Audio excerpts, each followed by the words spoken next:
ओम नमो भगवते वासुदेवाय। भगवान बृहस्पति देव की पूजा अर्चना के लिए बृहस्पतिवार को व्रत करके बृहस्पतिवार व्रत की कथा का श्रवण करना चाहिए। बृहस्पतिवार का व्रत करने और व्रत कथा सुनने से स्त्री पुरुषों की सभी मनोकामनाएं पूरी होती है। इस व्रत से धन संपत्ति की प्राप्ति होती है, निसंतानों को पुत्र प्राप्ति होती है, परिवार में सुख शांति बनी रहती है, सभी आनंद पूर्वक रहते हैं। अब आइए सुनते हैं बृहस्पतिवार व्रत कथा। प्राचीन समय की बात है।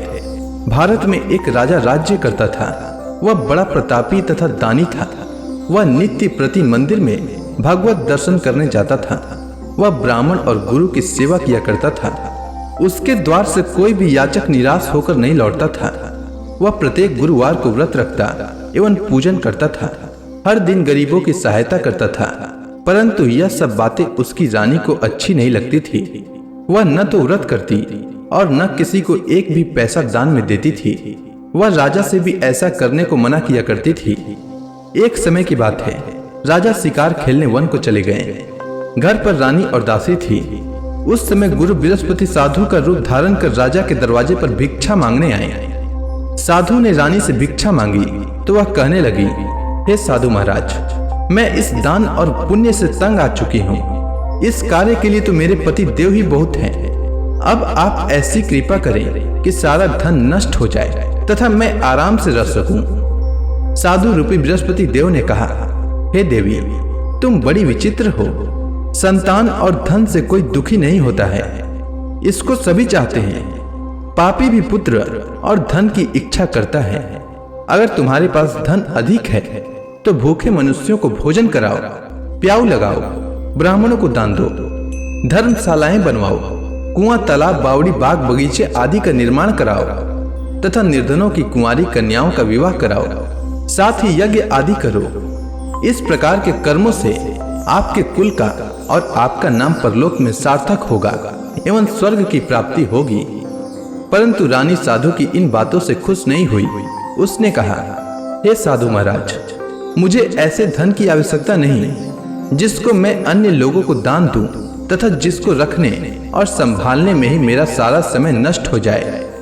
साधु ने कहा, हे देवी, यदि तुम्हारी ऐसी इच्छा है तो जैसा मैं तुम्हें बताता हूँ तुम वैसा ही करना। बृहस्पतिवार के दिन घर को गोबर से लिपना, अपने केसों को पीली मिट्टी से धोना, केसों को धोते समय स्नान करना, राजा से कहना वह हजामत करवाए, भोजन में मांस मदिरा खाना, कपड़ा धोबी के यहाँ धुलने देना। इस प्रकार 7 बृहस्पतिवार करने से तुम्हारा धन नष्ट हो जाएगा। यह कहकर साधु महाराज रूपी बृहस्पति देव अंतर ध्यान हो गए। रानी ने साधु के कहने के अनुसार 7 बृहस्पतिवार तक वैसा ही करने का विचार किया। साधु के बताए अनुसार कार्य करते हुए केवल 3 बृहस्पतिवार ही बीते थे कि उसकी समस्त धन संपत्ति नष्ट हो गई। भोजन के लिए दोनों समय परिवार तरसने लगा तथा सांसारिक भोगों से दुखी रहने लगा। तब वह राजा रानी से कहने लगा कि हे रानी, तुम यहाँ पर रहो, मैं दूसरे देश को जाता हूँ, क्योंकि यहाँ पर मुझे सभी मनुष्य जानते हैं, इसलिए मैं यहाँ कोई कार्य नहीं कर सकता। मैं अब परदेश जा रहा हूँ, वहाँ कोई काम धंधा करूंगा, शायद हमारे भाग्य बदल जाए। ऐसा कहकर राजा परदेश चला गया। वह वहाँ जंगल से लकड़ी काट कर लाता और शहर में बेचता। इस तरह जीवन व्यतीत करने लगा। इधर राजा के बिना रानी और दासियां दुखी रहने लगी। किसी दिन भोजन मिलता और किसी दिन जल पीकर ही रह जाती। एक समय रानी और दासियों को 7 दिन बिना भोजन के व्यतीत करना पड़ा। तो रानी ने अपने दासी से कहा, हे दासी, यहाँ पास के ही नगर में मेरी बहन रहती है। वह बड़ी धनवान है, तू उसके पास जा और वहां से 5 सेर बेझर मांग कर ले आ, जिससे कुछ समय के लिए गुजर हो जाए। दासी रानी की बहन के पास गई। रानी की बहन उस समय पूजा कर रही थी। बृहस्पतिवार का दिन था। दासी ने रानी की बहन से कहा, हे रानी, मुझे आपकी बहन ने भेजा है, मुझे 5 सेर बेझर दे दो। दासी ने यह बात अनेक बार कही, परंतु रानी की बहन ने कोई उत्तर नहीं दिया, क्योंकि वह उस समय बृहस्पतिवार की कथा सुन रही थी। जब दासी को रानी की बहन से कोई उत्तर नहीं मिला तो वह बहुत दुखी हुई। उसे क्रोध भी आया। वह लौटकर रानी से बोली, हे रानी, आपकी बहन बहुत ही धनी स्त्री है। वह छोटे लोगों से बात भी नहीं करती। मैंने उससे कहा तो उसने कोई उत्तर नहीं दिया। मैं वापस चली आई। रानी बोली, हे दासी, इसमें उसका कोई दोष नहीं है। जब बुरे दिन आते हैं तब कोई सहारा नहीं देता। अच्छे बुरे का पता विपत्ति में ही लगता है। जो ईश्वर की इच्छा होगी वही होगा। यह सब हमारे भाग्य का दोष है। उधर रानी की बहन ने सोचा कि मेरी बहन की दासी आई थी, परंतु मैं उससे नहीं बोली। इससे वह बहुत दुखी हुई होगी। अतः कथा सुन और भगवान विष्णु का पूजन समाप्त कर वह अपनी बहन के घर आई और कहने लगी, हे बहन, मैं बृहस्पतिवार का व्रत कर रही थी। तुम्हारी दासी हमारे घर आई थी, परंतु जब तक कथा होती है तब तक हम लोग न उठते हैं और न बोलते हैं, इसलिए मैं नहीं बोली। कहो दासी क्यों आई थी?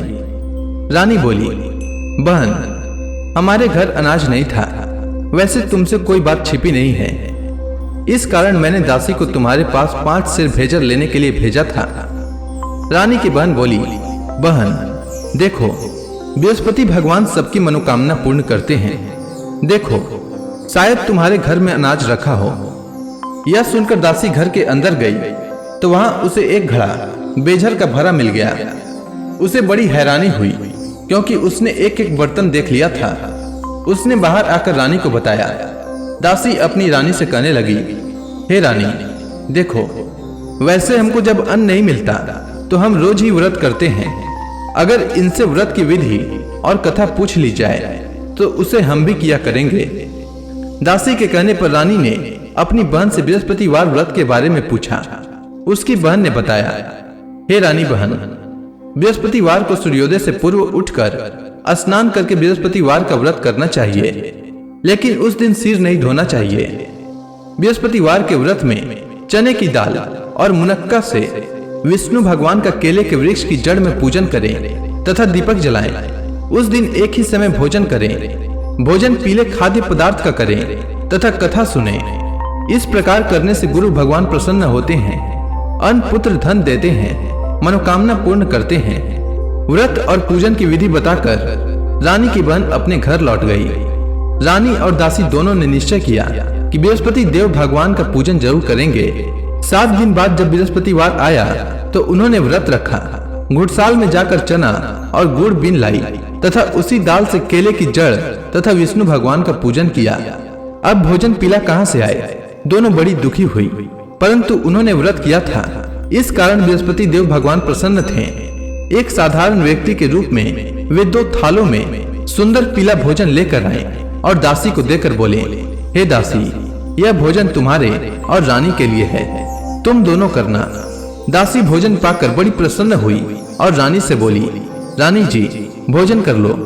रानी को भोजन आने के बारे में कुछ पता नहीं था, इसलिए वह दासी से बोली, जा तू ही भोजन कर, क्योंकि तू हमारी व्यर्थ में हंसी उड़ाती है। दासी बोली, एक व्यक्ति भोजन दे गया है। रानी कहने लगी, वह भोजन तेरे लिए दे गया है, तू ही भोजन कर। दासी ने कहा, वह व्यक्ति हम दोनों के लिए 2 थालों में भोजन दे गया है, इसलिए मैं और आप दोनों ही साथ साथ भोजन करेंगी। दोनों ने गुरु भगवान को नमस्कार कर भोजन प्रारंभ किया। उसके बाद से वे प्रत्येक बृहस्पतिवार को गुरु भगवान का व्रत और पूजन करने लगी। बृहस्पति भगवान की कृपा से उनके पास धन हो गया, परंतु रानी फिर से पहले की ही तरह आलस्य करने लगी। तब दासी बोली, देखो रानी, तुम पहले भी इस प्रकार आलस्य करती थी। तुम्हें धन के रखने में कष्ट होता था, इस कारण सभी धन नष्ट हो गया। अब गुरु भगवान की कृपा से धन मिला है तो फिर तुम्हें आलस्य होता है।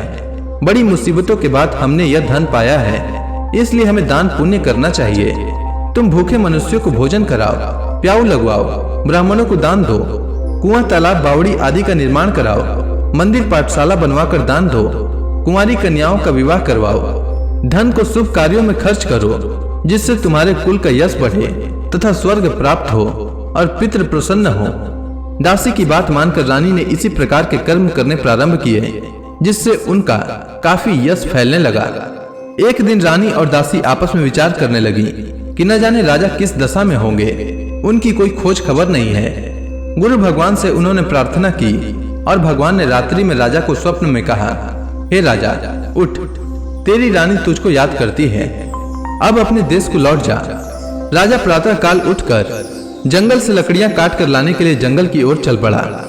जंगल से गुजरते ही वह सोचने लगा, रानी की गलती से उसे कितने दुख भोगने पड़े।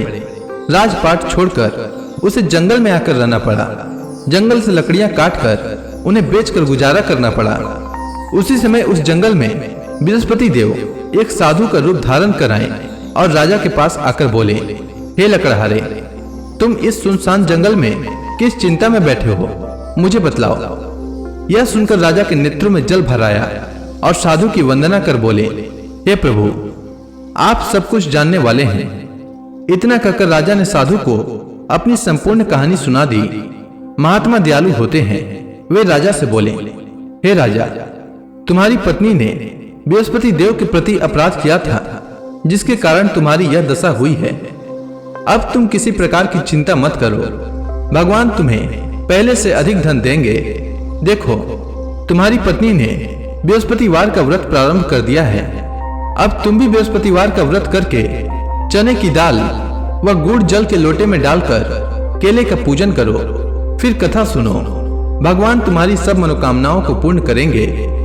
साधु को प्रसन्न देखकर राजा बोला, हे प्रभु, मुझे लकड़ी बेचकर इतना पैसा भी नहीं बचता जिससे भोजन करने के उपरांत कुछ बचा सकूं। मैंने रात्रि में अपनी रानी को व्याकुल देखा है। मेरे पास कोई साधन नहीं जिससे समाचार जान सकूं। फिर मैं बृहस्पति देव की क्या कहानी सुनूं? मुझको तो कुछ भी मालूम नहीं है। साधु ने कहा, हे राजा, तुम किसी बात की चिंता मत करो। बृहस्पतिवार के दिन तुम रोजाना की तरह लकड़ियां लेकर शहर में जाओ। तुम्हें रोज से 2 गुना धन प्राप्त होगा, जिससे तुम भली भांति भोजन कर लोगे तथा बृहस्पति देव की पूजा का सामान भी आ जाएगा। इसके बाद राजा ने साधु के कहे अनुसार बृहस्पतिवार का व्रत किया। बृहस्पतिवार का व्रत करने से राजा के दिन सुधर गए। इसके बाद वह अपनी रानी के पास गया और फिर दोनों आनंद से जीवन यापन करने लगे।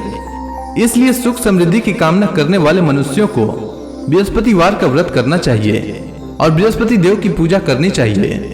साथ ही बृहस्पतिवार व्रत की कथा सुनना चाहिए। तो प्रेम से बोलिए विष्णु भगवान की जय, बृहस्पति देव की जय, समस्त देवी देवताओं की जय।